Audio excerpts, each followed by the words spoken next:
Olá, querido, tudo bem? Nesse tempo eu queria compartilhar com você um texto que se encontra em Salmo de número 77. Salmo 77 é um salmo escrito por Asaf, saímos um pouco dos salmos escritos por Davi, e é interessante que Asaf foi, na época de Davi também, um líder musical em Jerusalém. E é bem legal que esse Asaf aqui da Bíblia era um levita que foi escolhido justamente para liderar a música na capital, possivelmente na época de Davi ainda, no tabernáculo e até depois a construção do templo com Salomão. E a Bíblia diz que Asaf tem importância junto a, por exemplo, no livro de Crônicas, justamente por ter essa liderança e por ter justamente esse controle da música, do louvor e desse mover de adoração na comunidade judaica na época da monarquia de Davi.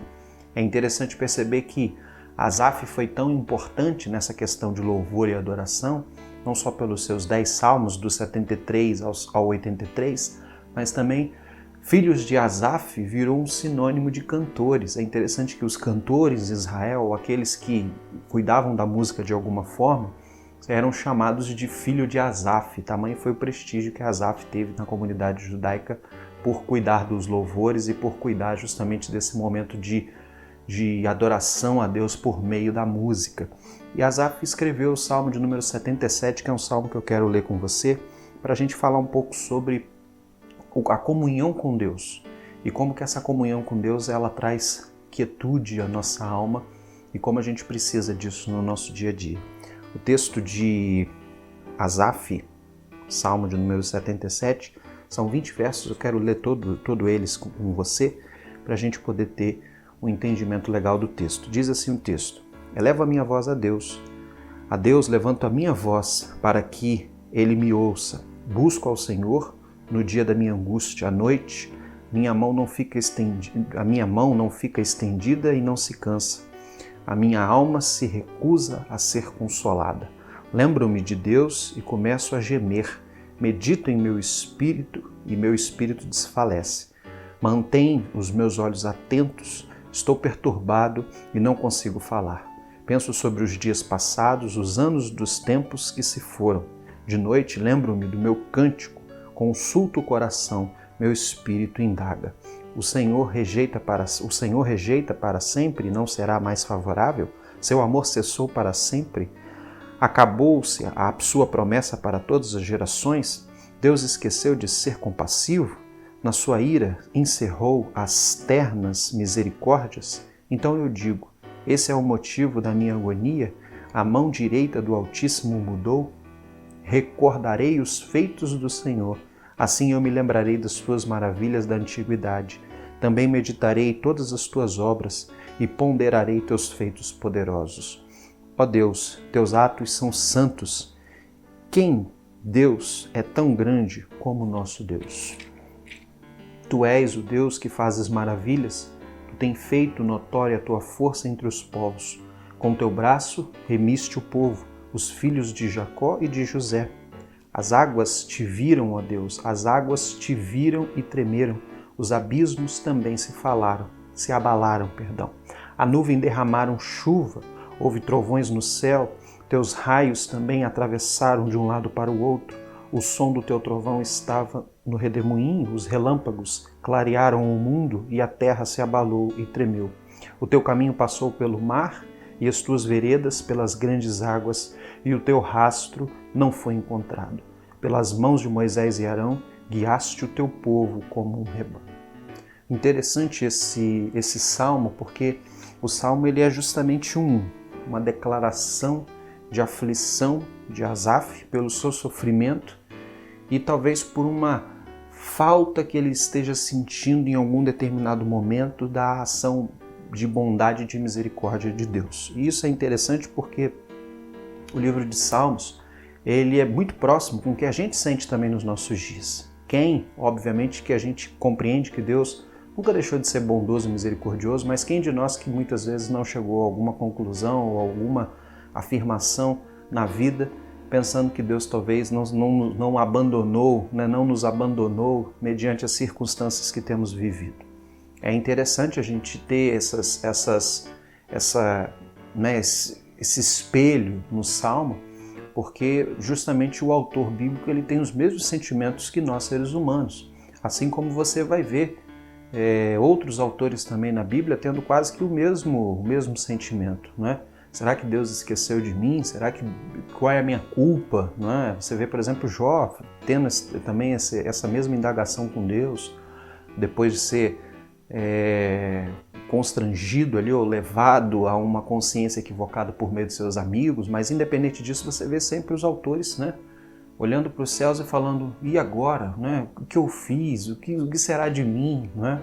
Davi mesmo, nos momentos de perseguição com Saul, também teve essa angústia, né? esse sofrimento, esse clamor de falar, Deus, me salva desses momentos de dificuldade.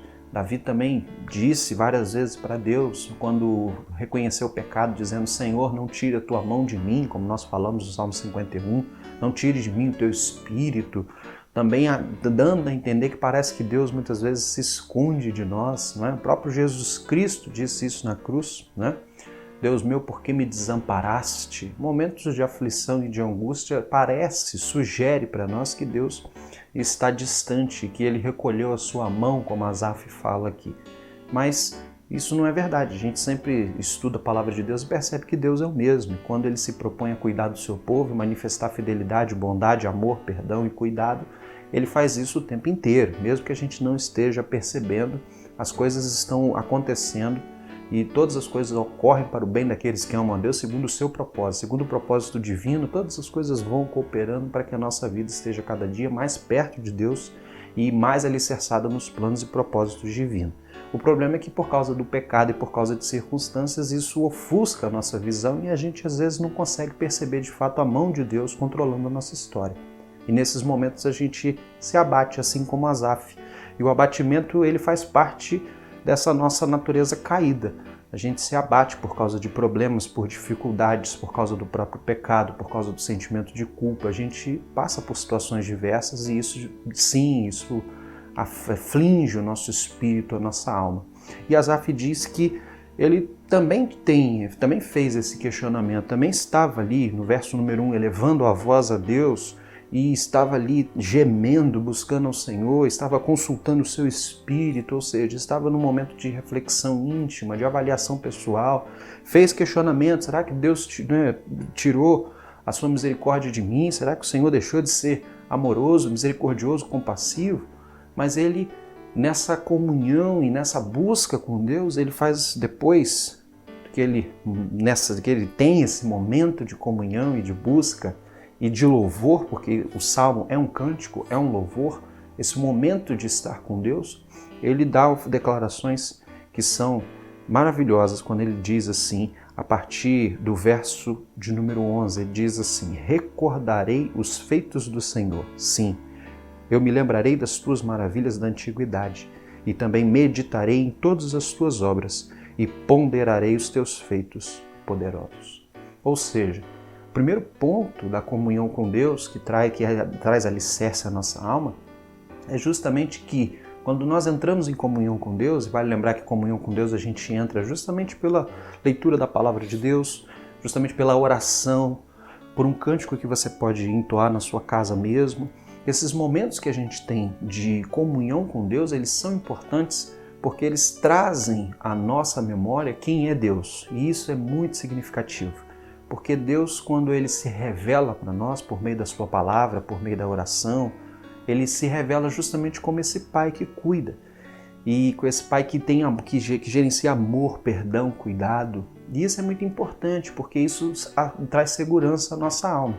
Quando você passa por uma situação, por exemplo, de dificuldade, quando você vê, por exemplo, que um animal vai te atacar, o que geralmente você faz? Você tenta automaticamente alguma coisa que te ofereça segurança, né? Você pega um pedaço de pau, você pega uma pedra, você faz isso tão instintivamente, você busca alguma coisa para te dar segurança tão instintivamente que isso não é nem muito pensado, é mais um reflexo. Mas essas coisas, mesmo que talvez nem te ofereçam segurança, nem vá ser sinônimo ou nem vão traduzir isso como de fato uma segurança ou uma vitória diante de um obstáculo, um animal que quer te morder, por exemplo, mas você faz isso para que justamente você tenha segurança, você tenha confiança, para que você consiga, por meio disso, se defender e suportar essa dificuldade, essa agressão sofrida, esse ataque sofrido. Você faz isso instintivamente como um socorro mesmo.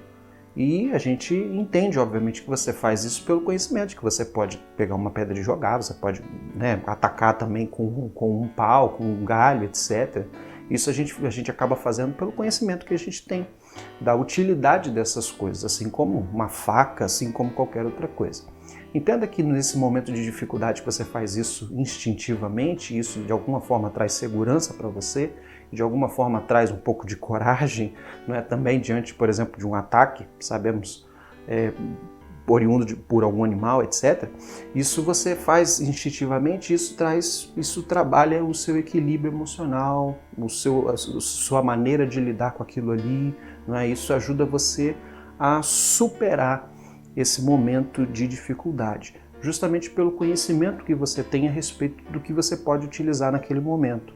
E isso ajuda você a passar por exemplo, né, por uma situação como essa. Mas o texto aqui diz que, diante das dificuldades da vida, quem é que pode ser justamente essa âncora para nós, né? Essa bengala, essa ajuda, esse suporte para a nossa caminhada? Justamente Deus. E por isso que Deus, na sua palavra, ele sempre se revela como um Deus poderoso, cuidadoso, Pai.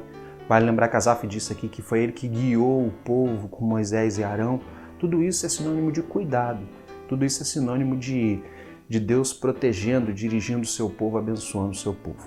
É importante pensar que Asaf, quando está no seu processo de oração, ele mesmo chega à conclusão que precisa pensar justamente nesse Deus poderoso, que pode todas as coisas e que é um Deus que realmente age de forma sobrenatural e de forma cuidadosa com todos os seus.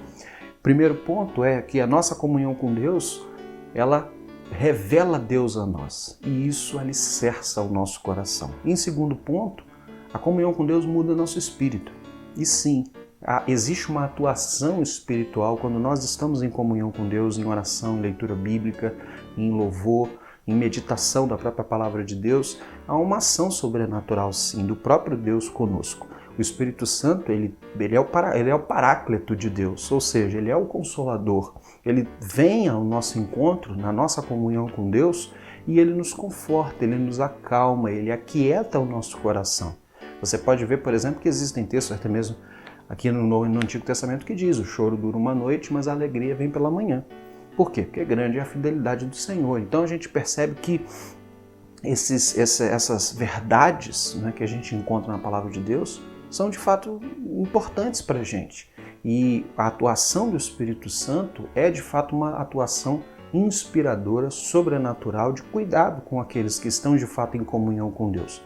Deus exerce poder, cuidado, sustento e misericórdia sobre a vida daqueles que aproximam-se dele, né? Que buscam ele, que, como diz o texto de Salmo 51, um espírito quebrantado, um espírito arrependido, ou um espírito que está com uma carga que não consegue carregar, como disse Jesus: vinde a mim, vós que estáis cansados e sobrecarregados, que eu vos aliviarei. Deus tem cuidado e quer gerenciar cuidado sobre a nossa vida. E quando a gente se aproxima de Deus e quando a gente vive um período de comunhão com o Senhor, a gente é acalmado pela pessoa do Espírito Santo, a gente é alicerçado na pessoa do Espírito Santo, a gente é encorajado pela pessoa do Espírito Santo.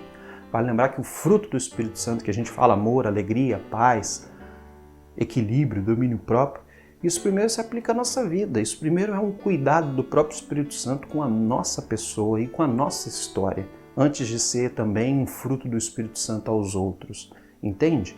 Então sim, a comunhão com Deus, a proximidade com Deus acalma o nosso coração, alicerça a nossa vida. E é isso que você vê no Salmo 77. Asaf começa questionando tudo e depois ele já se recorda do Deus poderoso, ele já medita naquilo que Deus fez no passado. E a continuação já é uma continuação diferente a partir do verso número 13.